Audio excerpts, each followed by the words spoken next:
I just want to follow up on some of the questioning that some of my colleagues have done about the motivation of people coming. When you look at the numbers, it's just staggering, as you have said, and it has created a humanitarian disaster. When we involve FEMA, as you mentioned, for something like this, this denotes a disaster. And we ought to be looking at the causes of it. And we know some of the causes, as you explained, the economic situation in these countries, the drug activity in cartels and unsafety in gangs certainly leads to it. But to reject out of hand, which you seem to be doing, that the perception of lax enforcement is not a motivator in this regard, I think is naive at best and very destructive at worst. And when you look at the numbers, these are OTM apprehensions, or other than Mexican apprehensions, mostly from the three countries that we talked about. October of last year, 14,000 during that month. November, 14,000. December, 14,000. January, 12,000. February, 16,000. So relatively straight. And then comes March, right around the time of the deportation review that was undertaken by the administration. Word like this spreads, and word spreads that there will be a review of deportation, and then we look March OTM. Remember, it stayed steady at around 14,000 until March. Then March, 24,000, April, 26,000, May, 38,000. Can you just allow a little that there might be a perception that lax enforcement might be some motivator for people to come here? I can't control people's perceptions, and I don't have a categorical sense of people's perceptions in Central America. I also believe that people are aware that when their kids come into this country unaccompanied, we are required by law to give them to HHS, and HHS is required by law to act in the best interest of the child, which very often means reuniting them with the parent. I think they know that. Right. That's what the law requires us to do. I think they do as well. And when you look at the interviews, you read the interviews that are being conducted, and you see the statements of people saying they're waving down helicopters when they see a federal helicopter, waving them down, rushing to Border Patrol agents and saying, "Take me."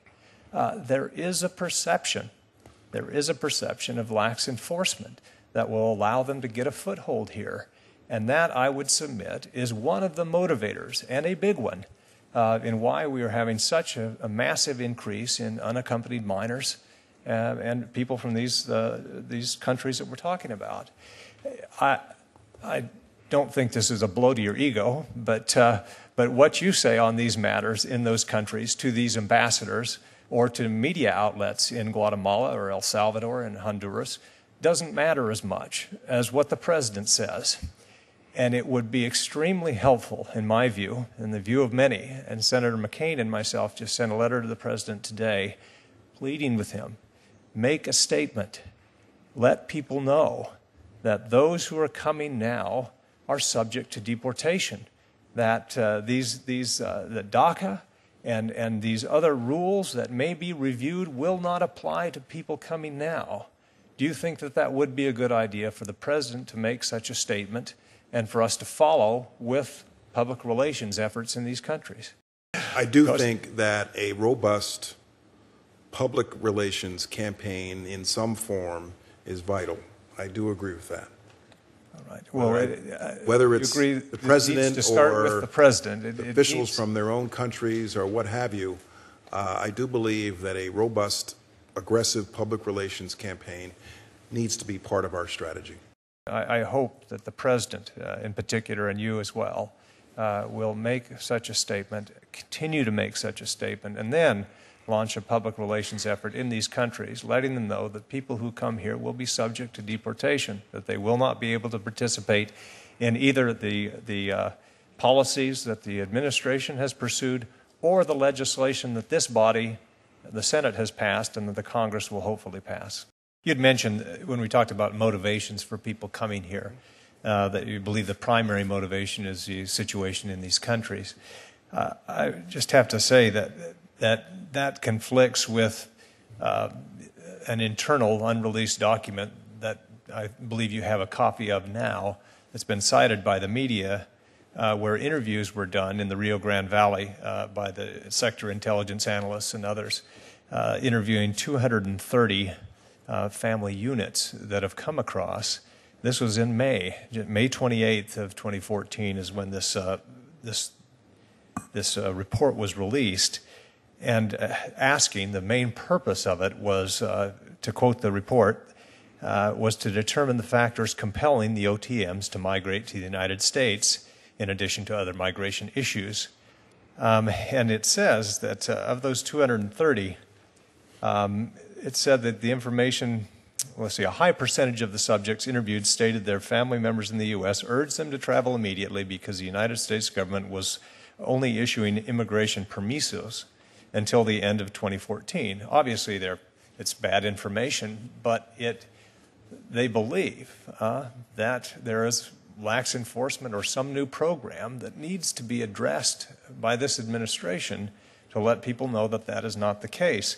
The issue of permisos was the main reason provided by 95% of the interviewed subjects.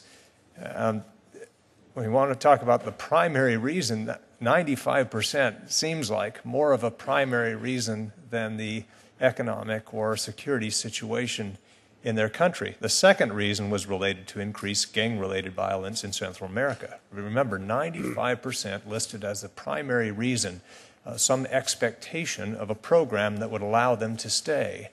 And so I would again plead with the administration, the president needs to state unequivocally, those who come here will not be able to stay, that they will not qualify under DACA or under any other program, and any deportation policy review will not contemplate allowing them to stay. That would be, I would think, incredibly helpful. And if you could relay that message back to the president, we're trying to do so as well. And the document, everyone, a number of people here have referred to it. I have not seen it. I keep hearing about a draft document. I don't know how reliable this survey is. I'm sure 5 minutes after I walk out here, 10 seconds after I walk out here, somebody's going to put it in my hands and I get to read it. I just don't know how reliable that survey is. I tend to agree with Senator Durbin that a 10-year-old or a 7-year-old child's principal motivation are the circumstances they're leaving, and they want to be with their mother and their father. Oh, certainly. No, I don't think any of us deny that, but not many 10-year-old and 7-year-olds are actually climbing on a bus or a train alone from Guatemala. It's usually kids older than that or smugglers taking them in.